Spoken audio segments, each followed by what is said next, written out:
guys? So today we're going to be taking a look at the Toys R Us exclusive Marvel's Dark Phoenix and Cyclops 2-pack. Now, you're obviously not going to be able to buy this at retail. I did find it averaging about $150 or so on eBay, so it's still obtainable. You're just going to have to pay a significantly higher price than it was when it first came out, but that's how it goes. Now, these figures are based obviously on the comics and not the movie that was recently released, and I'll talk about the movie for just a second here. I did see it. What I'll say about it is I think the best review that I saw on this movie was by the Comics Explained channel, and he actually did a video before the movie even came out saying why he wasn't going to watch it, and the reason being is because Dark Phoenix is really a story that needs to be told over a course of a few movies. Trying to cram it into one movie, you're not going to be able to do it successfully, and he was absolutely right, and I'll leave it at that. So if you guys have seen the movie, let me know what you thought about it in the comments. So anyway, let's go ahead and jump into the figures, and you'll notice that I have them out of the box, obviously, because I've had them in my display. I still have one head in the box, and I have the Phoenix effect in the box as well, just because I don't really care for it. I had started to get the Marvel Select version of Dark Phoenix because I like the effect that comes with that, so I may do that at some point. So as I mentioned, this set does come with 3 heads for the Dark Phoenix, and I used the more subdued, calm version to replace the head that came with this version of Phoenix. And I think that worked out well because the version that came with her didn't look anything like Jean Grey. It was pretty terrible. So okay, so this is the head that I posed my figure with, and it's the one where she's kind of full out Phoenix rage mode. Her eyes are white and she's about to tear some stuff up. So in terms of articulation, what you're looking at is torso swivel, and you can see it's pretty stiff because I really don't move this figure around. The hair I like because it has kind of a translucent appearance to it, so you can see through it under the right lighting conditions. On the back, there's really no Art Deco or anything, so you basically get torso swivel, the arms are single jointed elbows, thigh swivel, you get double jointed knees, and ankle pivot.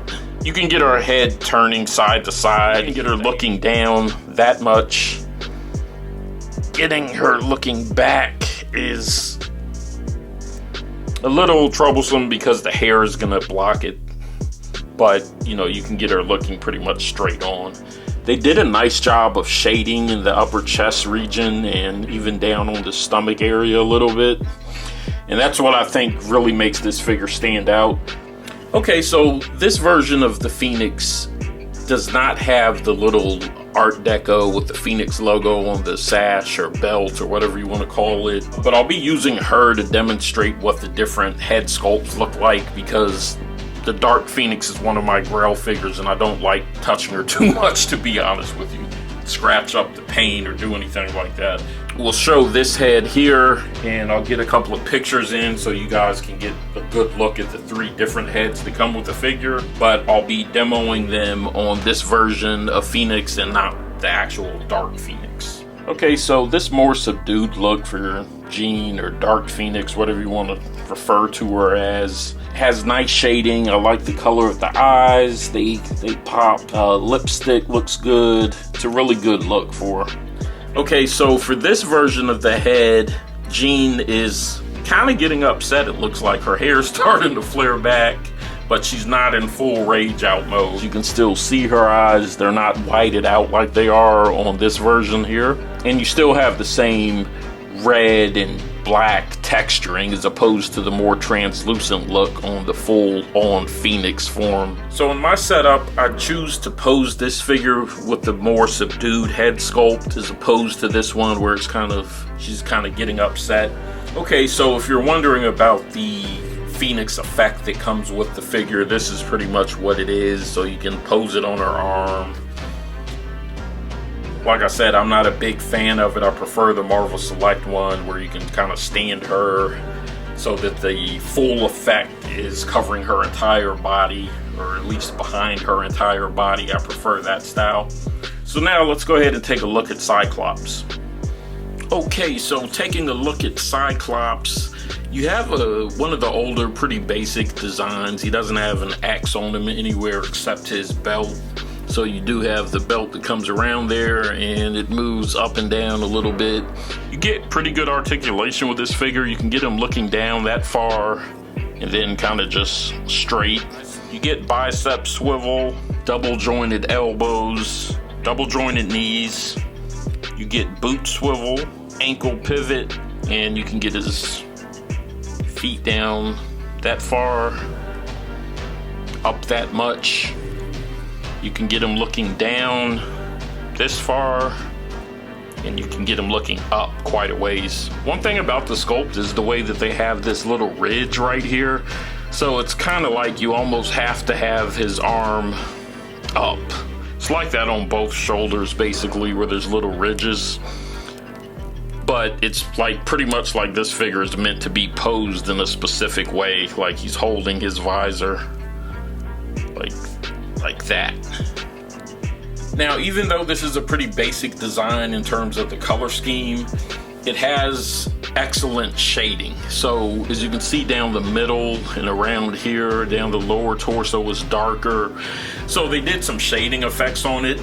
And I think that that's what really makes this figure pop. It's actually one of my favorite Cyclops figures. So for my final thoughts, this is probably my favorite 2-pack in my collection. These are, like I said, Grail figures to me. You saw I didn't really want to do too much with the Dark Phoenix. Even Cyclops is still pretty stiff because these are the poses that I leave him in and I pretty much don't touch them. So I'm a little biased because these are characters that I grew up with, and anything X-Men I love. And just as a side note, there will be a lot of X-Men videos coming your way as we lead up to the Professor X giveaway. So if you're not subscribed, make sure that you subscribe. I'll put details in the description of the video about the giveaway, but it's taking place, I believe, next week. So you still have some time to get in, and I'm going to be doing a review of Professor X, and you'll just need to leave a comment on the Professor X review video that I'm going to do, letting me know who your favorite X-Men is and why. Which character. Doesn't have to be from the X-Men, it could be one of their nemesis like Apocalypse or whoever. Pretty much anyone from the X-Men universe. It's cool. So thank you guys for watching. As always, thank you for your support, and I will see you on the next video.